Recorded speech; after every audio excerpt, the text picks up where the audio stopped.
Aujourd'hui, on a tous l'habitude de voir nos photos sur le téléphone portable ou sur le PC. Tout est numérique et on est bien loin du temps où on feuilletait nos albums photos au temps de l'argentique. Et pourtant, voir ces photos sur un support papier, ça a un tout autre aspect et ça a même plus de valeur, plus d'importance qu'avant, étant donné qu'on n'a plus l'habitude de ça. En 2019, y a-t-il encore un intérêt à faire imprimer ces photos? C'est ce que je vais vous expliquer dans cette vidéo.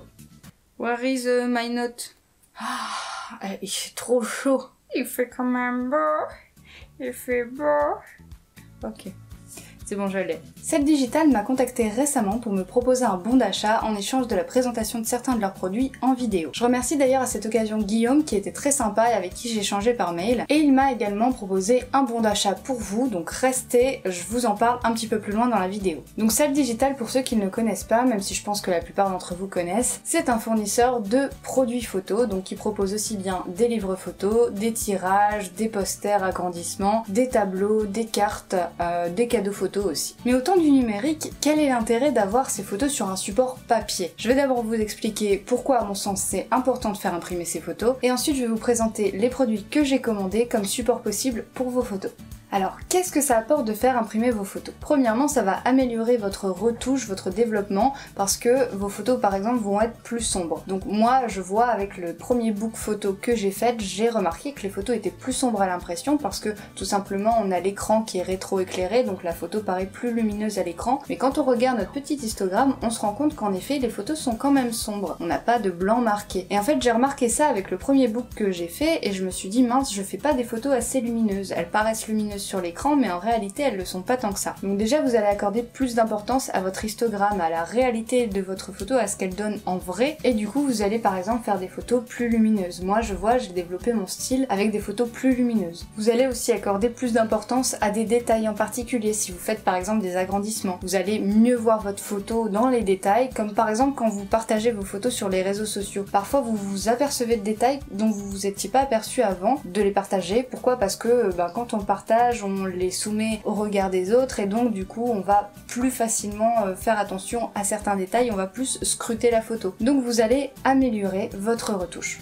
Ensuite, vous allez développer votre style photo. Parce que imprimer vos photos sur un livre photo, par exemple, vous allez pouvoir faire des ambiances par page, par double page, ce qui va vous permettre d'avoir une certaine cohérence dans votre colorimétrie, dans votre développement, et avoir une homogénéité dans vos couleurs. Si vous faites du reportage photo, que ce soit du mariage, du reportage d'événements ou autre, peu importe, vous allez essayer d'avoir une cohérence dans votre colorimétrie parce que vous allez vouloir raconter une histoire, raconter le reportage du début à la fin. Donc si vous avez une photo qui est très bleue, très froide et qu'après vous avez une photo très chaude, très chaleureuse dans des tons très orangés, etc. Vous allez manquer de cohérence entre ces deux photos et donc vous allez avoir voilà un problème d'ambiance et quand vous passerez d'une photo à l'autre, ça va choquer un petit peu, vous allez trouver ça un peu étrange ou alors quand vous allez voir vos photos dans un livre, vous allez voir que l'ambiance n'est pas la même. Ça va donc vous pousser à faire des ambiances similaires entre vos photos d'un même reportage. Ensuite, faire imprimer ces photos, c'est un côté gratifiant, faut pas se le cacher. Ça nous permet d'avoir un peu plus confiance en soi, c'est aussi un peu un accomplissement parce que de voir nos photos imprimées, on voit que ça rend bien en fait quand on imprime nos photos sur un livre ou quoi que ce soit et là on les voit sous un autre angle. Ça permet aussi de distinguer ses meilleures photos parce que forcément on va faire un choix, on va imprimer ses meilleures photos en général, on n'imprime pas des photos qu'on n'apprécie pas. Donc faire un choix, sélectionner ses meilleures photos parmi la masse numérique qu'on a dans tous nos disques durs, ça va permettre voilà de distinguer les plus belles photos, celles qu'on préfère et donc en même temps développer encore plus notre style parce qu'on va se pencher vers les photos qu'on aime le mieux, qui nous ressemblent le plus.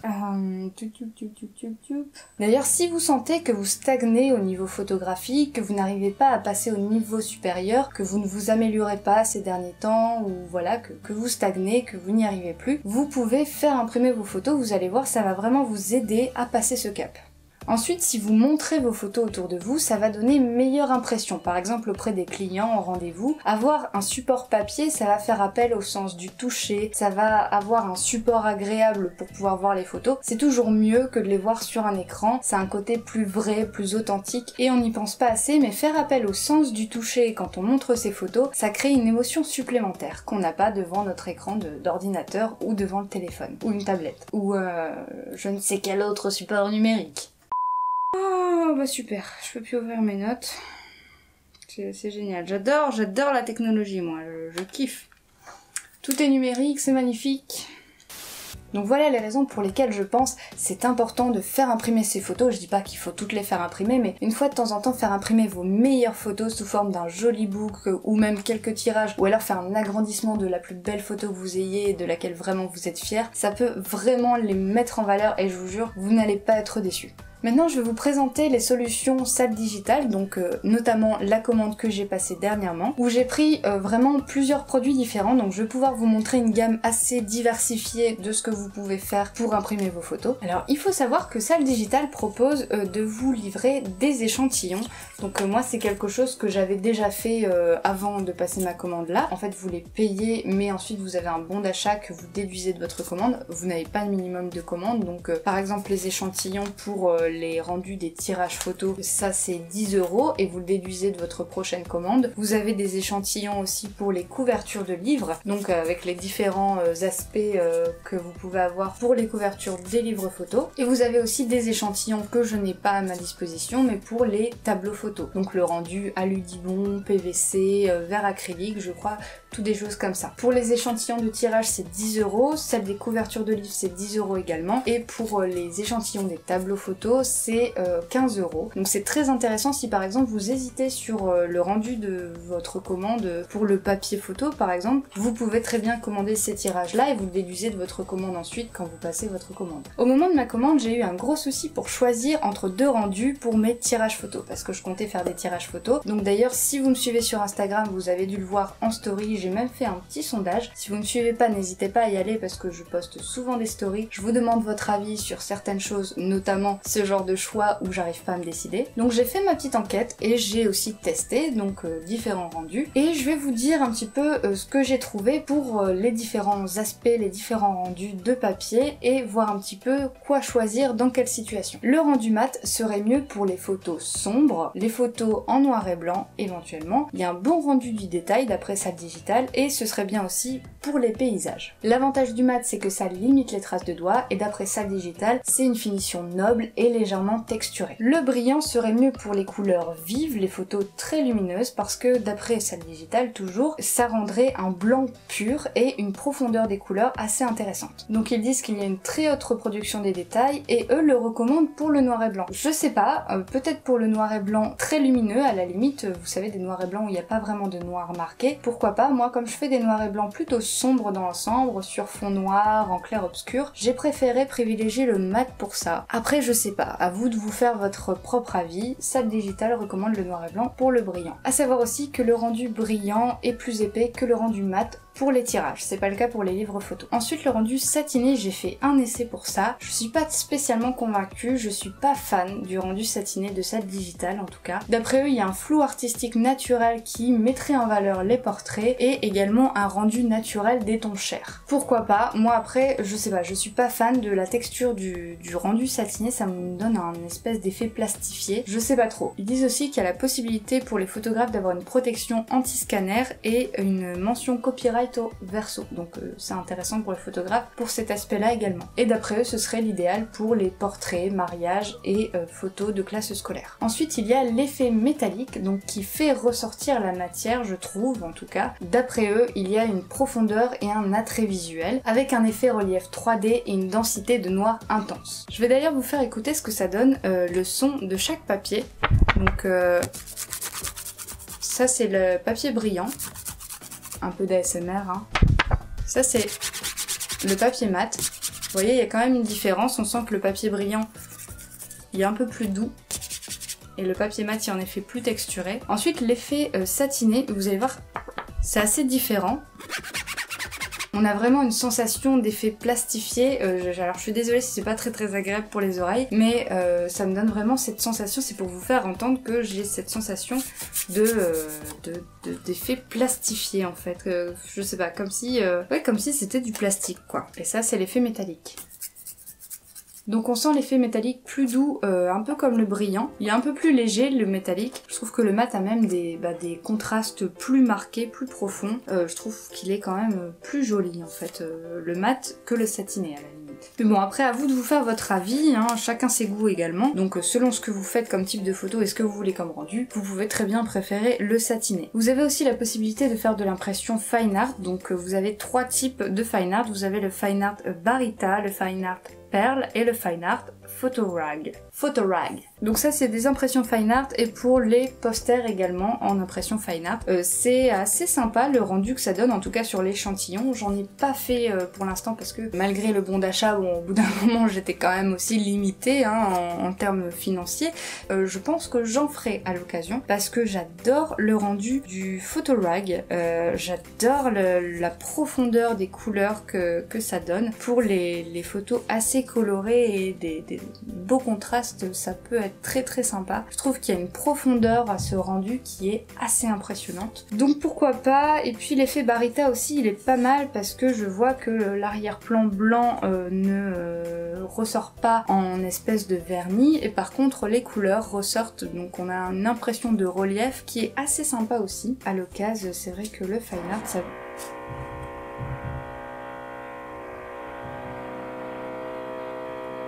Ensuite, ce qui est bon aussi à savoir, c'est que vous avez la possibilité d'avoir des échantillons gratuits, enfin en tout cas un échantillon gratuit, de cartes, faire-part, etc. Vous pouvez avoir un échantillon de chaque, chose que j'ai fait. Vous avez donc différents types de cartes, vous avez des cartes simples, des cartes chevalets, des cartes à 3 volets, vous avez aussi des mini Leporello, j'espère que je le dis bien parce que je le dis jamais bien à chaque fois que je l'ai. Vous avez 3 types de papier également pour ça, vous avez du classique, du texturé et du nacré. Donc j'ai testé aussi les 3 pour avoir vraiment les rendus. Vous payez certainement quand même les frais de port si vous ne commandez que ça. Pour les carnets photos, on a également un rendu qui est différent. Donc vous avez un papier qui est plus léger que pour les livres photos. C'est donc les carnets photos, ce sont les carnets à spirale. J'en ai également commandé un pour tester parce que j'en propose un justement dans mes forfaits naissance. Donc le grammage est différent, le papier est plus léger et le rendu est aussi totalement différent. Vous avez un papier premium classique, donc c'est un espèce de rendu mat en fait, un petit peu similaire au papier mat des tirages photos. Et vous avez une impression artistique, donc là c'est un papier qui est plutôt cartonné et qui est aussi texturé. On voit qu'il y a vraiment une texture sur le papier, donc c'est totalement différent. Le papier texturé, je pense que ça donnerait un aspect un peu de caractère en fait à la photo. Et le papier classique donne un aspect quand même un peu plus doux.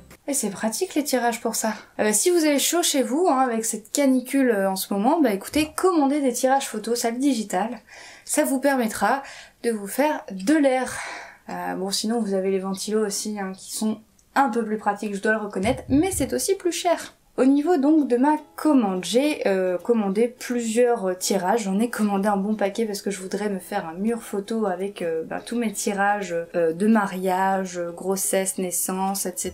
et quelques shootings. J'ai commandé donc des tirages en mat et en brillant, donc comme je vous disais j'ai privilégié le mat pour tout ce qui est noir et blanc et photos plutôt sombres, les photos sur fond noir également, et j'ai privilégié le brillant pour tout ce qui est photos plus lumineuses, photos colorées avec des couleurs vives, etc. J'ai pris des tirages en 10/15, en 13/19, pour les photos que je préférais c'était du 13/19 pour qu'on les voit un peu plus en grand. C'est assez incroyable parce que du 10/15 et du 13/19 on se dit qu'il n'y a pas énormément de différence, et en fait je trouve que ça fait vraiment beaucoup de différence quand on les met l'un à côté de l'autre. Le 13/19 tout de suite ça fait plus waouh en fait, ça paraît tout de suite beaucoup plus grand quand même que le 10/15. J'ai commandé aussi un format peu habituel du 10/20 parce que j'avais une photo voilà que j'aurais dû beaucoup trop recadrer si j'avais commandé du 10/15 ou du 13/19. C'est un format qui n'était pas très classique que j'avais fait, donc j'ai aussi commandé des agrandissements en 20/30 cm et du 30/40 cm en mat. Alors ce sont des agrandissements,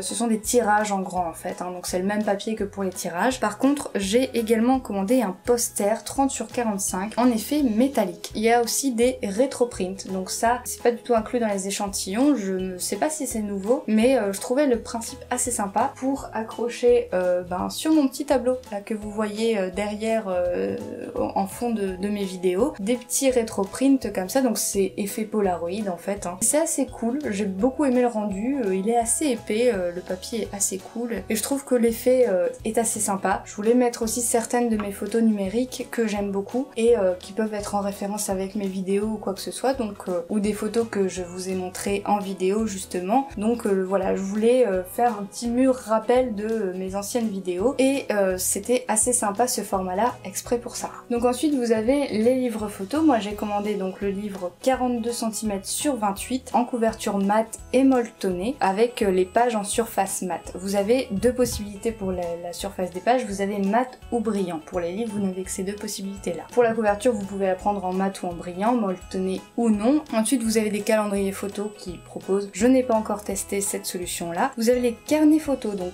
j'avais pas testé jusque-là, et là, j'en ai commandé un. Donc ensuite, vous avez les cartes faire-part et mini Leporello. Comme je vous disais tout à l'heure, je les ai testés. Je pense que c'est justement un produit que je vais proposer à mes clients. Je voulais les tester avant de l'intégrer dans mes tarifs et proposer ça pour les faire-part de mariage, les invitations, ou même les cartes de remerciement. Le mini Leporello là, ça peut être super cool comme carte de remerciement pour un mariage, ou même encore comme souvenir à laisser aux témoins, aux grands-parents, aux parents, etc.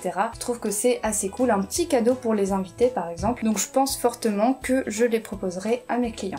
Et donc comme je vous le disais tout à l'heure, pour vous, en exclu, Salle Digitale vous offre 20 € en bon d'achat avec le code Objectif F 2019. Bon, valable jusqu'au 31 juillet 2019 pour toute commande de 39,95 € minimum. Les frais d'expédition sont exclus, valables sur tous les produits Salle Digitale non cumulables avec d'autres produits ou bons d'achat utilisables une fois par ménage.